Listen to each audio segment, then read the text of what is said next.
Flashback. তুমি ঘুরে বলো একটু। Hi everyone, welcome back to another blog. This is me Anwesha. আজকে কিন্তু একটা খুব সুন্দর ব্লগ নিয়ে এসেছি, তাই প্রথম থেকে শেষ পর্যন্ত কিন্তু দেখতে থাকো। হাই, আমরা এখন কোথায় যাচ্ছি মা? পিঙ্কি মাসির বাড়িতে। কেন, আজকে কি আছে বলো? শনিবার, আজকে কি আছে ভাইয়ের? বাইরে বার্থডে। তাহলে চলো শুরু করা যাক আজকের ভিডিওটা। দিনটা ছিল 21শে জুলাই, মানে আমার দিদির ছেলের জন্মদিন। না পুচকুর না, আমার যে আরেকটা দিদি আছে সেই দিদির ছেলের জন্মদিন ছিল। তাই আমরা ভাবলাম 2-3 জন দিদিরা মিলে তাদের বাড়িতে যাব আর পুচকুর জন্মদিনটা সেলিব্রেট করব। মানে আমি তাকেও পুচকুই বলি, বিকজ ও সত্যি খুবই ছোট, কারণ 2 বছর। আর এই পুচকু হচ্ছে আমাদের এখন 4 বছর হবে অক্টোবর এলে। তো যাই হোক, তোমাদের আশা করি ভিডিওটা ভালো লাগবে, তাই প্রথম থেকে কিন্তু দেখতে থাকো।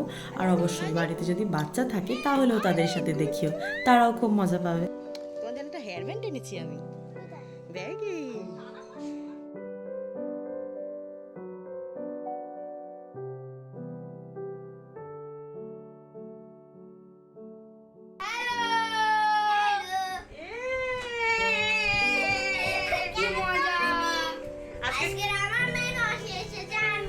দাঁড়াও না, আওয়াজ করো না। পাপড়ি দিদি কথা বলছে, কি বলছো বলো? পাপড়ি কি বলছো বলো?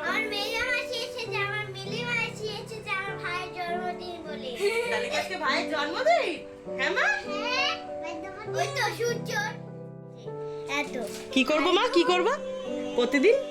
বলো বলো বলো বলো, কি করবো আর তুমি বলো। প্রতিদিন যদি তুমি ভিডিও করো তাহলে লাইক এন্ড সাবস্ক্রাইব হবেই। তুমি বলো মা। তো সকালবেলা রেডি হয়ে তো আমরা চলে গেছিলাম এক দিদির বাড়ি থেকে আরেক দিদির বাড়ি। কিন্তু আমার প্রচণ্ড খিদে পেয়েছিল, কারণ আমি সকাল থেকে কিছু খাইনি। বাড়িতেই সব রান্না বান্না রাখাই ছিল, আর অত সুস্বাদু গন্ধ পেয়ে আমার কি করে পেটকে আমি আটকে রাখি আমি জানি না। তাই আমি বলেই দিলাম যে আমার প্রচণ্ড খিদে পেয়েছে, আর নিয়ে বসে পড়েছিলাম চিকেন আর লুচি। বাড়ি ভর্তি বাচ্চা কাচ্চা, আর আমার দিদিদেরই তো প্রায় 4-5 জন আছেই টোটাল। তাও আমার একটা দিদি আসতে পারেনি, বিকজ অনেকটা দূরে থাকে। তাই আমরা যেই কজন গেছিলাম, আর আমি যেইটুক ছোট মাসি, তাই সবটুকুই আমাকে ঘিরে, মানে ওরা যেন আমাকে সেই রকমভাবেই দেখে। আর আমি তো ওদেরকে প্রচণ্ড ভালোবাসি। বুঝতে পারছো কিরকম মজা করছে, কিরকম নাচ গান, মানে দিনটা ভীষণ ভালো গেছিলো। এখন শুধু এরকম কিছু অনুষ্ঠান বা কোনো কিছু সেলিব্রেট করার থাকলেই না শুধু মায়ের কথা মনে পড়ে। যদি মা থাকতো, মা একটু আনন্দ করতে পারতো, একটু সবার সাথে গল্প করতে পারতো। তো যাই হোক, সেসব কথা এখন বাদ দিই। তো আমার দিদি চলে এসেছিলো, এই হচ্ছে সেই পুচকু যার জন্মদিন। আমি আগে অনেকবার পুচকুকে দেখিয়েছি আমার ভিডিওতে। যাই হোক, এবার ছিল কেক কাটিংয়ের পালা। কেকটা ভীষণই সুন্দর বানিয়েছিল, বাট আমি খুব একটা খেতে পারিনি, কারণ খুব মিষ্টি লাগছিল আমার। Happy birthday to you, happy birthday dear Tejomoy. শোনো, এইটা তো নেসেসারি, যেখানে বাচ্চারা আছে এখানে এইটুকু মজা তো হবেই, ওই বেলুনের মধ্যে চকলেট ভরে ফাটানো। তারপর আমার হাতটা কিলো হয়ে গেল, কারণ যখনই ওই ক্যান্ডেলটা জ্বালানো হচ্ছিলো, যেটা ফায়ার ক্যান্ডেল, সেটা আমার হাতে বাই চান্স লেগে যায়। তো কিছুই না, সেটা আমার 2 দিন পর ছাল উঠে ঠিক হয়ে গেছে, সেটা কোনো ব্যাপার নয়। আমি একটা জিনিস ভীষণ মন থেকে বিশ্বাস করি, সেটা সম্পর্ক যেরকমই হোক, সেটা মা মেয়ে হোক বা মাসি বোনঝি আর এই কী বলে ভাগ্নিদের হোক না কেন, আমি সময় দিতে খুব ভালোবাসি। আমি হয়তো টাকা দিয়ে সবটা কিনে দিয়ে করে দিতে পারবো না, কিন্তু তাদের খোঁজ নেওয়া, তাদের সাথে সময় কাটানো, একটু খেলাধুলা আমার বেশ ভালোই লাগে। আর স্পেশালি যদি এরকম বাড়িতে এরকম সুইট কিউট লিটল বাচ্চারা হয় তো। আর ছোট মাসি হিসেবে এইটুকুই কর্তব্য আমার ভালোবাসার দিক দিয়ে। হ্যাঁ অবশ্যই সাপোর্ট তো যতটুকু পারি করি, যেরকম আমার দিদিরা প্রথম থেকে আমাকে সাপোর্ট করে আসে ঠিক সেই রকমভাবেই। আদারওয়াইজ এখন দিদিদের থেকে বেশি টান হচ্ছে তাদের বাচ্চাদের। আর তোমরা যারা দেখছো মাসি হয়ে, যারা জানো এই সুন্দর একটা সম্পর্ক যে কী জিনিস, মানে সেই ছোট্ট থেকে আমি পুচকুকে দেখেছি, পুচকুকে মানুষ করেছি অনেকটা বছর। সেটা যে কেউ হোক, যতগুলো বাচ্চাই হোক, যতটুকু সময় হোক, এক সময় করেছি। তো সেটাই এখন চোখের সামনে দেখছি যে তারা বড় হয়ে যাচ্ছে, সেটা একটা আলাদাই ফিলিং। তো বলে না যে মায়ের থেকে মাসির দরদ বেশি, তো সেই রকম একটা ফিলিং বলতে পারো। যাই হোক, অনেক কিছুই বলে ফেললাম। তোমরা দেখতেই পেলে যে পুচকু তার ব্যাগটাকে দেখে প্রচণ্ড খুশি হয়েছে। আর আমরা কিছু 2-3 জন মিলে দিদি পুচকুকে একটা বড় গাড়ি, বাট গাড়িটা আমি দেখাইনি বিকজ গাড়িটা লুকিয়ে রাখা হয়েছিল। তারপরে ওয়াটার বটল, ব্যাগ, যত মানে সব জিনিস থাকে, পেন্সিল বক্স, টিফিন বক্স, সেগুলো দেওয়া হয়েছে, কারণ কিছুদিন পরেই পুচকু স্কুলে ভর্তি হয়ে যাবে। এবার আসি খাওয়ার গল্পে। জানোই তো ওটা আমার ফেভারিট পার্ট।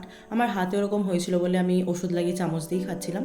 খাওয়ারের জন্য অনেক অপশান ছিল, বাট অনেকটা লেট হয়ে গেছিলো বলে বেশি খেতে পারিনি। তো সেই দুঃখ চেপে যতটুকু পারলাম খেলাম। অনেক কিছুই ছিল, যেরকম ডাল, তারপরে একটা মাছের মাথা দিয়ে সবজি, তারপরে ছিল চিকেন, মাটন, ফিশ, মানে ফিশটা তো অপশনাল, বাট আমি মাছটাও খেয়েছি কারণ বেশ ভালো হয়েছিল। আর শেষ পাতে এই মিষ্টিটা, উফ, চরম ছিল খেতে।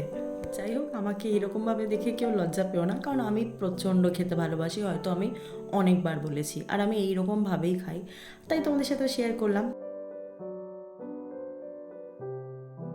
ও মা, কি খাচ্ছে মা?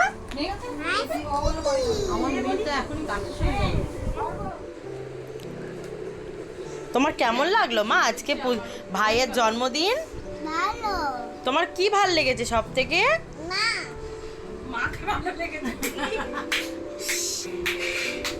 তোর মাকে ভাল লেগেছে? চল। খাওয়ার পর্ব তো শেষ হচ্ছিলই না, লাস্টে একটা আইসক্রিম খেয়ে আমি মরে গেছিলাম। না না, জাস্ট 1 ঘন্টার জন্য। তোমরা আমার চোখ মুখ দেখে বুঝতে পারছো আমি 1 ঘন্টা ঘুমিয়ে তারপর উঠেছি। তখন আমার একটা দিদি তার ছেলে বা মেয়েকে নিয়ে চলে যাবে। ওটা ছিল পাপড়ি আর এটা হচ্ছে অর্ঘ্য। ওরা অনেকটা দূরে থাকে, মানে সেই নামখানার লাইনে, তো তাই সেদিনই চলে যাচ্ছিলো। তার আগের দিন ওরা এসেছিল। আর এখানে পুচকু আর দিদিও চলে যাবে। আর আমি ভেবেছিলাম যে পুচকুর সাথে দিদির বাড়ি চলে যাব, কিন্তু আর সেটা হয়নি, কারণ পরের দিন ছিল ওই ভোলেনাথের শ্রাবণ মাসের প্রথম সোমবার। তাই আমিও আমার নিজের মতন মেট্রো করে রওনা দেবো এবার। ভিডিওটা প্রায় শেষের দিকে, তাও একটা কথা বলি, যারা মেয়েরা ভিডিওগুলো দেখছো, রাস্তায় খুব বুঝে সুঝে চোখ কান নাক খুলে চলাফেরা করো, কারণ আমরা যদি নিজেরাই নিজেদের দায়িত্ব না নিতে পারি, আমাদের হয়ে কেউ লড়বে না, এইটুকু তো আমি বুঝেই গেছি। তো যাই হোক, আমি বাড়ি ফিরে গেছিলাম সব পুজোর সামগ্রিক সব কিছু কিনে মোটামুটি। দিদি আমাকে সব খাবার প্যাক করে দিয়েছিল, কিন্তু বাড়িতে এসে কাকিমা আমাকে এতগুলো প্রসাদ ধরিয়ে দিল। বুঝতেই পারছো কতটা ধকল গেছিল আমার পেটের সাথে সেদিন। তো যাই হোক, আজকের ভিডিওটা আমি এখানেই শেষ করছি। ভালো লাগলে একটা লাইক, শেয়ার, কমেন্ট করে দিও। আর যারা এখনো সাবস্ক্রাইব করোনি, প্লিজ আমার চ্যানেলটাকে সাবস্ক্রাইব করে যেও। দেখা হচ্ছে খুব শিগগিরই নতুন কোনো ভিডিওতে। Till then, by.